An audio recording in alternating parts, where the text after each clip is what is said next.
ETF index mutual funds నేర్చుకుని stock మార్కెట్లో రాణించాలనుకుంటున్నారా? వెంటనే ఈ నెంబర్కి కాల్ చేయండి.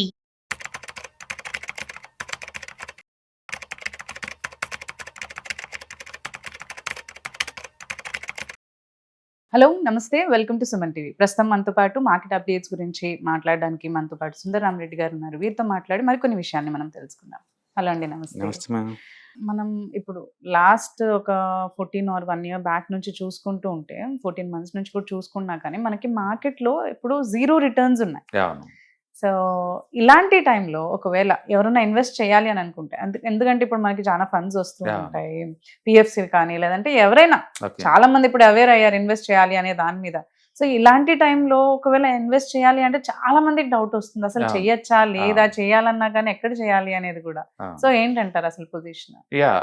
వరల్డ్ మార్కెట్ మొత్తంలో చూసుకుంటే ఈ సంవత్సరం మాత్రం one of the worst market అంటే ఇండియన్ స్టాక్ మార్కెట్ అండి. రిటర్న్స్ పరంగా చెప్పాలంటే లాస్ట్ 1 ఇయర్ చూసుకుంటే మనం -4 లో ఉన్నాము.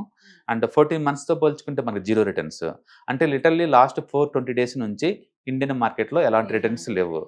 సో న్యాచురల్గా కొత్తగా ఇన్వెస్ట్ చేసిన వాళ్ళు లాస్ట్ 1 yearలో కావచ్చు, లేకపోతే ఇవాళ రేపట్లో ప్రొవిడెంట్ ఫండ్స్ వాళ్ళు కూడా మార్కెట్లోకి ఎంటర్ అవుతున్నారు. నేషనల్ పెన్షన్ పాలసీ ఫండ్స్ వస్తున్నాయి, చాలా రిటైర్మెంట్ ఫండ్స్ కూడా వస్తూ ఉన్నాయి. ఇలాంటి టైంలో మార్కెట్ని ఎలా డీల్ చేయాలని అడిగితే మార్కెట్ ఎప్పుడు లీనియర్గా ఉండదండి. ఈ సంవత్సరం సేల్స్ 10% పెరిగితే ప్యారలల్గా స్టాక్ ప్రైస్ కూడా 10% పెరిగి దీన్ని మ్యాచ్ అవుతుంది, అలా ఉండదు. మనం ఎక్కువసార్లు ఏమంటాం అంటే ఫండమెంటల్ సౌండ్ కాబట్టి ఈ కంపెనీ గ్రోత్, సేల్స్ గ్రోత్ 10% ఉంది కాబట్టి స్టాక్ ప్రైస్ కూడా దీనికి మ్యాచ్ అవుతూ 10% గ్రోత్ ఏమో అనుకుంటాం మనం. స్టాక్ మార్కెట్లో అలా వర్క్ చేయదండి. ఇదేంటంటే నేషనల్, ఇంటర్నేషనల్గా, పొలిటికల్గా, జియోగ్రాఫికల్గా రకరకాల రీజన్స్ అన్నిటిని డిస్కౌంట్ చేసుకుంటూ ముందు పోవాలన్నమాట. అంటే లిటరల్లీ నాన్ లీనియర్, ఇది మార్కెట్ లీనియర్గా పోదు. సో అప్పుడు ఏమవుతుందంటే కొన్ని ఇయర్స్, కొన్ని డెకేడ్స్ కూడా జీరో రిటర్న్స్ వచ్చి కొన్ని విత్ ఇన్ వీక్స్కి 100% వచ్చే స్టాక్స్ ఉంటాయి. దాని బిహేవియర్ అలాగే ఉంటుంది. అందుకని ఈ సైకిల్స్ ఏంటంటే ఇది ఎన్ని కూడా లేదు, సైక్లికల్ నేచర్ అనమాట. అంటే ఫాస్ట్గా గ్రో అవుతుంటాయి, కొన్నిసార్లు ఆగిపోతాయి, కొన్నిసార్లు మళ్ళీ డౌన్ అవుతూ ఉంటాయి. అన్ని సైకిల్స్ మొత్తం రొటేట్ అవుతూ పోతూ ఉంటాయి అనమాట ఇవి. అందుకని మనకి చాలా పేషెన్సీ ఉండాలి స్టాక్ మార్కెట్లో, చాలా కన్విన్షన్ పవర్ ఉండాలి. ఇది మంచి కంపెనీ, గ్రోత్ పర్ఫెక్ట్ ఉంది కాబట్టి ఏదో ఒక రోజు ఈ మ్యాచ్ అయ్యేలాగా స్టాక్ ప్రైస్ కూడా మూవ్ అవుతుంది అనే ఐడియా ఉండాలన్నమాట. అయితే ఇలా 14 months 2 years జీరో రిటర్న్స్ వచ్చిన సందర్భాలు ఏం లేవు అంటే చాలా ఉంటాయండి. మనం కనుక చూసుకున్నాం అనుకోండి, అంటే 2008లో స్టాక్ మార్కెట్ 52% డౌన్ అయిందండి. ఫ్లాట్ కాదు నేను అంటుంది, -52%. ఇది 2008లో. మళ్ళీ అది ఎప్పుడు రికవర్ అయిందండి? మళ్ళీ నెక్స్ట్ ఇయర్ రికవర్ అయింది, 84% వచ్చేసి. మళ్ళీ తర్వాత 2011లో కూడా -24% వచ్చిందండి 1 year రిటర్న్స్. మళ్ళీ ఆ నెక్స్ట్ ఇయర్ 32%తో రికవర్ అయిపోయింది. ఆ తర్వాత 2015లో కూడా -1 వచ్చిందండి. ఆ తర్వాత నెక్స్ట్ ఇయర్ కూడా +5 అనేది వచ్చింది. 2 years తర్వాత మళ్ళీ 32% రికవర్ అయింది. అంటే హిస్టారికల్ రిఫరెన్స్ కనుక మనం తీసుకుంటే స్టాక్ మార్కెట్లో కొన్నిసార్లు మైనస్, కొన్నిసార్లు ఫ్లాట్, కొన్నిసార్లు టూ మచ్ రిటర్న్స్ అనేది మామూలే. సో ఇది లీనియర్ ఉండదు, నాన్ లీనియర్గా మూవ్ అవుతూ ఉంటుంది మార్కెట్ సైక్లికల్గా. కాకపోతే పెయిన్ఫుల్ విషయం ఏంటంటే వరల్డ్ మార్కెట్ ఈ సంవత్సరం యావరేజ్ మీద ఆల్మోస్ట్ 25% దాకా వచ్చినాయండి. వరల్డ్ మార్కెట్స్ ఏదైనా సరే మనం చూసుకుంటే, అండ్ ఈవెన్ పాకిస్తాన్ కూడా ఆల్మోస్ట్ 80% దాకా వచ్చింది ఈ సంవత్సరం. అందుకని జీడిపి గ్రోత్ బాగుంటే స్టాక్ మార్కెట్ పర్ఫెక్ట్గా ఉండాలి, వెంటనే ఉండాలని రూల్ ఏం లేదు. యాక్చువల్ చెప్పంటే ఇక్కడ గ్రోత్ బాగుంది, బట్ స్టిల్ ఇక్కడ డల్గా ఉంది. సో అందుకని ఇది నాన్ లీనియర్గా మూవ్ అవుతుంటుంది కాబట్టి, సైక్లికల్ నేచర్ ఉంటుంది కాబట్టి అప్ అండ్ డౌన్ అవుతూ ఉంటుంది. ఇప్పుడు ఆల్రెడీ ఇన్వెస్ట్ చేసిన వాళ్ళు ఏంటి వాళ్ళు అనుకుంటారు కదా, ఇప్పుడు ఏం లేదు మనం తీసేయాలా లేదా అనే డౌట్ లో ఉంటారు. నాలెడ్జ్ అంటే హిస్టారికల్ డేటా రీడ్ చేయటమేనండి నాలెడ్జ్ అంటే కనుక. అంటే ఇది కొత్తగా ఇలా జరగడం ఫస్ట్ టైమా, ఇంతకుముందు ఎప్పుడైనా జరిగిందా, జరిగితే తర్వాత ఏం జరిగింది అని మీకు ఐడియా వచ్చింది అనుకోండి, ఇప్పుడు అది నెక్స్ట్ అదే జరగబోతుంది. అందుకే హిస్టరీ ఆల్వేస్ రిపీట్, కొత్త విషయాలు ఏం జరగవు ఇక్కడ. అందుకని హిస్టరీని మనం రీడ్ చేయడం ద్వారా మనకు విషయం అర్థం అవుద్ది. స్టాక్ మార్కెట్ కనుక 1 or 2 years ఈధర్ నెగిటివ్ వచ్చినా లేదా ఫ్లాట్ రిటర్న్స్ వచ్చినా 3rd year ఆన్వర్డ్స్ అది కాంపెన్సేషన్ చేసుకుంటూ వస్తుంది. నిఫ్టీ ఏంటంటే ఇయర్లీ యావరేజ్ 13% వస్తుంది ఇండియాలో, నిఫ్టీ 50 అనేది. ఇప్పుడు లాస్ట్ 1.5 year నుంచి ఏం రావట్లేదు కదా, దాని మీద నెక్స్ట్ 1.5 yearలో బాగా రాబోతుందని అర్థం. అలా అనుకుని ఇన్వెస్ట్ చేయొచ్చు అంటారు డెఫినెట్గా. ఎందుకంటే హిస్టారికల్ రిఫరెన్స్ అదే చెప్తుంది మనకి. మార్కెట్ కనుక 1 year లేదా 2 years కనుక తక్కువ రిటర్న్స్ కనుక ఇస్తే 3rd year ఇది కాంపెన్సేషన్ చేసుకుంటే 20-30 ఇస్తుంది అనమాట. అవును. ఎందుకంటే అండర్ పర్ఫార్మ్ చేస్తుంది కాబట్టి ఈ టైంలో ఎక్కువ యూనిట్స్ కలెక్ట్ చేసుకోండి, అంటే పేషెన్స్గా ఉండండి. మీరు ఎప్పుడైనా రిటైర్మెంట్ ఫండ్స్ ఏదైనా ఉండి మీరు కన్జర్వేటివ్ లాగా ఉండి లేదా ఓల్డ్ ఏజ్ ఏదైనా అలాగుంటే లేదు, అచ్చం ఈక్విటీతో ఫిల్ చేయమాకండి. అదర్ అసెట్ క్లాస్ కూడా ఫిల్ చేసుకోండి. మీకు మల్టీ అసెట్ అలొకేషన్ ఫండ్స్ ఉంటాయి.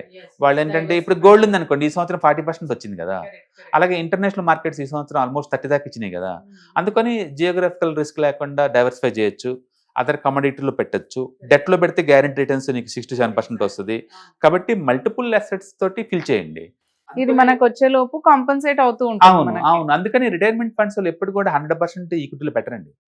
వాళ్ళ ఏజ్ 50 రాగానే మొత్తం డెట్ ఫండ్స్కి మూవ్ చేస్తారు, మల్టీ అసెట్ ఫండ్స్కి మూవ్. అందుకనే ఎక్స్పర్ట్స్ ఎప్పుడు కూడా లేదంటే ఏజ్ కనుక మీరు 50 దాటింది అనుకోండి, గో ఫర్ కన్జర్వేటివ్ అని చెప్తారు. ఏజ్ కనుక మీరు ఎత్తులో ఉన్నారనుకోండి, రిస్క్ ప్రొఫైల్ తీసుకోవచ్చు కాబట్టి వాళ్ళు తీసుకుంటారు. అండ్ రెండోది మార్కెట్ నెగిటివ్ ఏం రాలేదండి, ఫ్లాట్ రిటర్న్స్ అనేవి కానీ నెగిటివ్ అయితే లేవు కదా. కాబట్టి నెగటివ్కి వెళ్ళే ఛాన్స్ ఏమైనా ఉంటుందా? డెఫినెట్గా ఉంటుంది. ఈ సైకిల్స్ కల్ నేచర్ మామూలు అండి. ఇప్పుడు గోల్డ్ ఈ సంవత్సరం 50 వచ్చింది, లాస్ట్ 10 yearsలో ఎప్పుడైనా వచ్చింది 50 అంటే ఎప్పుడు రాలేదండి, ఎప్పుడు రాలేదు.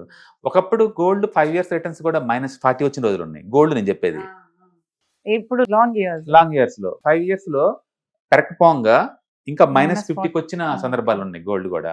అంటే ప్రతి ఎసెట్ కి ఈ సైకిల్ నేచర్ ఉంటుంది, దాన్ని అవాయిడ్ చేయలేవు. రియల్ ఎస్టేట్ ఉంది అనుకో, లాస్ట్ 2 years రిటర్న్ 0. అంతకుముందు చాలా ఫాస్ట్ మూవ్ అయింది కదా కోవిడ్ తర్వాత. అందుకని ఇది ఎసెట్ క్లాస్ అన్ని కూడా లేదు, సైకిల్ నేచర్ ఉంటుంది. కొన్నిసార్లు ఫాస్ట్ గ్రో అవటాలు, కొన్నిసార్లు ఫ్లాట్గా ఉంటారు, కొన్నిసార్లు నెగిటివ్గా ఉండటం అనేది మామూలు విషయం. ప్రస్తుతానికి ఏంటంటే ఇండియన్ స్టాక్ మార్కెట్లో ఆ ఫేజ్ నడుస్తుంది ఇప్పుడు, అందుకే ఫ్లాట్ రిటర్న్స్ ఉన్నాయి. నేను అనుకోవటం ఏంటంటే 24,000 పెద్ద పట్టడానికి ఏం లేదు అంత మించి, ఎందుకంటే జీడిపి గ్రోత్ ఉంది కాబట్టి. ఇప్పుడు ఇండియన్ మార్కెట్లో కనుక ఎర్నింగ్స్ కనుక పెరిగితే మార్కెట్ మళ్ళీ రికవర్ అయ్యే ఛాన్స్ ఎక్కువ ఉందండి.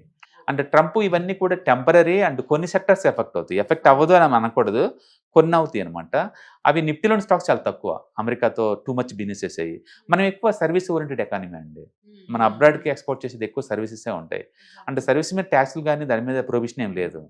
అందుకని ఈ అమెరికా తోటి growth maybe 0.1 or 2% GDP growth down అవుద్దేమో కానీ ఎంటైర్ జీడిపి గ్రోత్ అయితే నెగిటివ్ అవుద్దని అనుకోవట్లేదు. రీసెంట్గా అమెరికా వాళ్ళ ఓన్ రేటింగ్ కంపెనీ S&P వాళ్ళే ఇండియన్ సవర్జింగ్ ఫండ్స్ రేటింగ్ పెంచారు వాళ్ళు. ఇంతకుముందు BBB- ఉండేది, దానికైతే స్టేబుల్గా మార్చారు. పైగా వరల్డ్ బ్యాంక్ వాళ్ళైనా సరే S&P వాళ్ళు కూడా 6.5% జీడిపి గ్రోత్ ఉంటుంది ఈ సంవత్సరం కూడా అని చెప్తున్నారు. అండ్ అమెరికన్ టారిఫ్ ఎఫెక్ట్ కొంతవరకే ఉంటుందని చెప్పారు క్లియర్గా.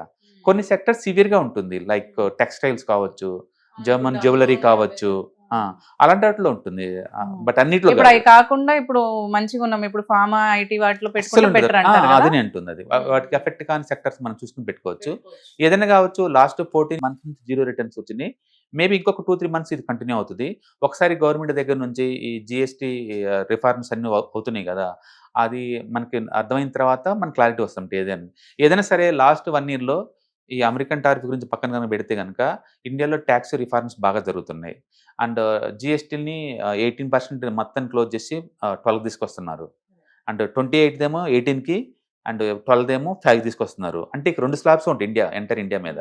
సిన్ అని చెప్పేసి కొన్ని కేటగిరీలు అయితే ఒక 5-6 కేటగిరీస్కి మాత్రమే 40 ఇస్తున్నారు. అదర్వైజ్ అయితే మెజారిటీ అయితే 5 కానీ లేదా 18 కానీ వస్తున్నాయి. ఇట్స్ వెరీ క్లియర్ స్ట్రక్చర్ అనమాట అది. అండ్ రెండోది, ఈ సంవత్సరం RBI ఇప్పటికే 3 సార్లు వడ్డీ రేట్లు తగ్గించింది. అండ్ లిక్విడిటీ బాగా ఇంప్రూవ్ చేశారు లోకల్ దాంట్లో.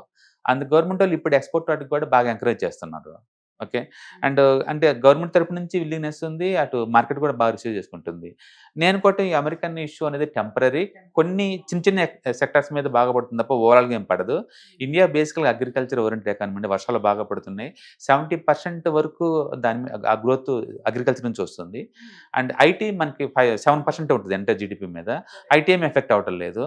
కాబట్టి మనం అనుకున్నంత బ్యాడ్ అయితే ఏం అవ్వదు, ఓవరాల్ గ్రోత్ అంతే ఉంటుంది. సో న్యూగా ఇన్వెస్ట్ చేయాలనుకున్న వాళ్ళైనా, ఆల్రెడీ చేసిన వాళ్ళైనా కంటిన్యూ చేస్తే బెటర్ అంటారు. సెక్టార్స్ చూసుకొని పెట్టుకోమంటారు. సెక్టార్ స్పెసిఫిక్ లేకుండా మీరు కొత్త అనుకోండి, మీకు ETFs, index funds, mutual fund లాంటి పెట్టుకుంటే ఎక్స్పర్ట్ చూసుకుంటారు. సబ్జెక్ట్ నాలెడ్జ్ కనుక ఉందనుకోండి, అమెరికా టారిఫ్తో ఎఫెక్ట్ అవ్వని సెక్టార్స్ ఉంటాయి కదా లోకల్ కన్జంప్షన్, అందులో పెట్టుకోవచ్చు. థ్యాంక్ యూ అండి, thank you so much. Hi, మీరు స్టాక్ మార్కెట్కి కొత్త, లేదా మీరు మార్కెట్లో ఉన్నా సరే మనీ మేక్ చేయడం టఫ్గా ఉందా? అంటే స్టాక్ మార్కెట్లో ఎన్ని సంవత్సరాలు ఉన్నా సరే ఇంకా బ్రేకింగ్ ఏం రావట్లేదా? లేదా మీరు పెద్ద మొత్తంలో స్టాక్ మార్కెట్లో మెయింటైన్ చేయాలనుకున్నారా?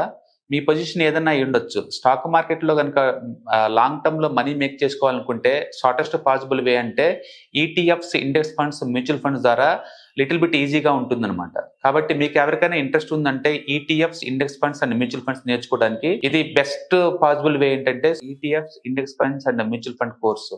ఇది ఎవ్రీ మంత్ వీకెండ్స్ లో సాటర్డే, సండే, మండే ఇలా 3 రోజుల్లో daily 2 hours totally 6 hours programme ద్వారా నేర్పడుతుంది. ఇంట్రెస్ట్ ఉన్న పార్టిసిపెంట్స్ కింద స్క్రోల్ అవుతున్న నెంబర్స్ ని కాల్ చేయడం ద్వారా లేదా రిజిస్టర్ చేసుకోవడం ద్వారా మీ సీట్ ని బుక్ చేసుకోవచ్చు.